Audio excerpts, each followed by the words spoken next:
Сандарды бөлудің оңай тәсілі. 6-ны 3-ке бөлетін болсақ, алдымен 6 дөңгелекті тігінен салып аламыз. Одан кейін нешеге бөлеміз? Мысалы, 3-ке бөлетін болсақ, демек 3 сызық қоршау көлденеңінен сызамыз. Яғни бөлгіш бізде 3, демек 3 рет бөлеміз сары қоршаумен. Демек, әр қатарда 2 дөңгелектен бар. Олай болса 6-ны 3-ке бөлгенде 2. Немесе тағы бір басқаша жолы, яғни 6-ны 3-ке бөлетін болсақ, алдымен 6 дөңгелекті тігінен салып аламыз.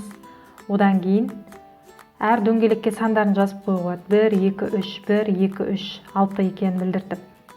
Одан кейін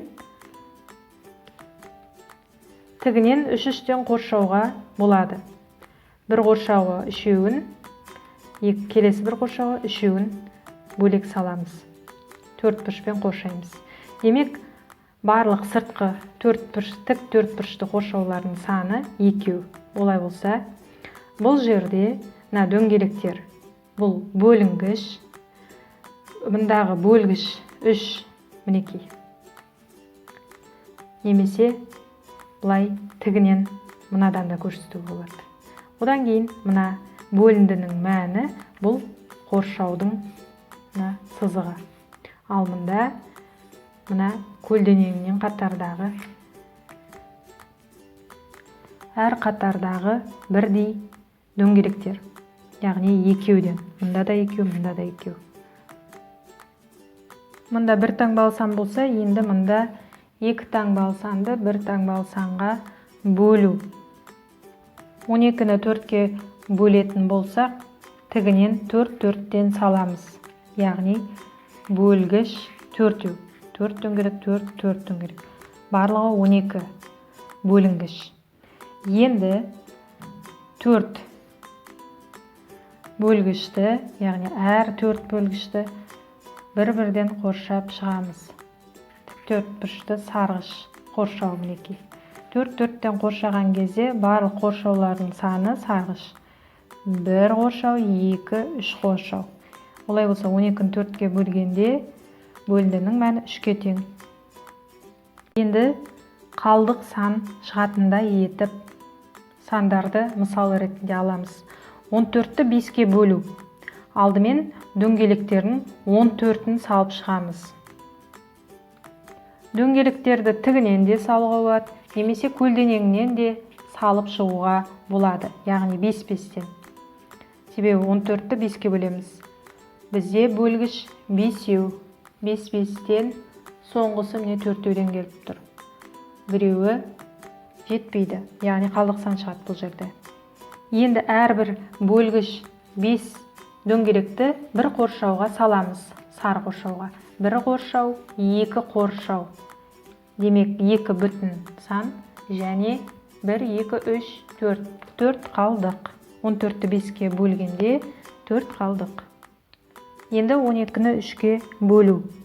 Алдымен 12-ні 3-ке бөлу үшін 12 дөңгелек салып аламыз. Бөлінгіш 12 дөңгелек. Тігінен салып аламыз. Көлденеңінен де салуға болады. Әйтеуір 12 болу керек. Енді бізде бөлгіш 3. Олай болса 1 қоршаудың ішіне 3 дөңгелекті қоршаймыз сары қоршаумен. 3-3-тен қоршап шығамыз. Енді қоршауларымыз санаймыз. 1 қоршау, 2, 3, 4 қоршау. Олай болса 4 қоршау немесе 4 бөлік деуге де болады. 12-ні 3-ке бөлгенде тең 4. Сандарды бөлудің осы тәсілінде біз бөлетін санымыз, яғни бөлінгіш тігінен дөңгелектермен белгілейміз алдымен, немесе көлденеңінен де белгілеуге болады. Одан кейін бөлгішімізді қоршаймыз. Бөлгіш екінші тұрған сан. Одан кейін бөліндінің мәнін табу үшін сол қоршаулардың барлығын санаймыз. Дөңгелектердің барлығы бірігіп бір қоршаудың ішінде тұрады. Сол сары қоршауларды санап шығамыз. Сол кезде бізде бөліндінің мәні табылады. Балалар, бөлудің бұл тәсілі Бұнда біз дөңгелектер саламыз, одан кейін оны қоршаймыз және қоршауды санаймыз. Егер көп таңбалы сандар болса, онда көп дөңгелектерді қоршап отыруымызға тура келеді.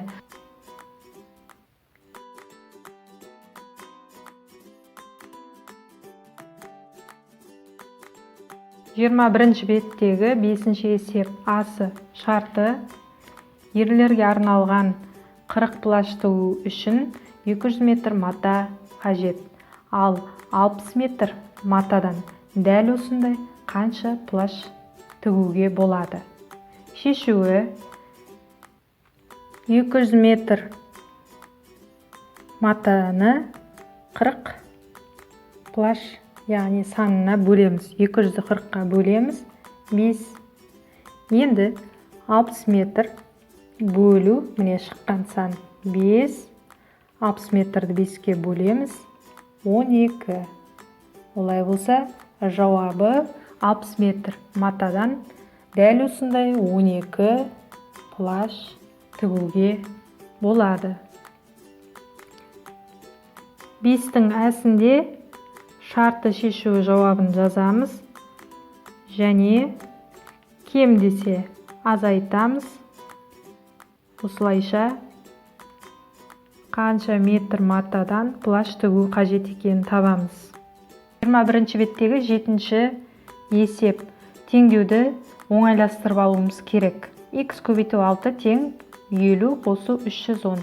Қайтадан x көбейту 6 деп жазамыз. Тең, мына екеуін қосып аламыз. Қосындының мәні 360-қа тең. Енді 360-ты қайтадан жазамыз. Мұнда көбейту тұрса, керісінше бөлеміз. 360-ты 6-ға бөлеміз. 360-ты 6-ға бөлгенде x тең 60. X, яғни әріптің мәні табылды. 60 көбейту 6 тең 360. 50 қосу 310, тағы да 360. Демек 360 пен 360 екеуі тең. Теңдеуімізді тексердік, дұрыс екен.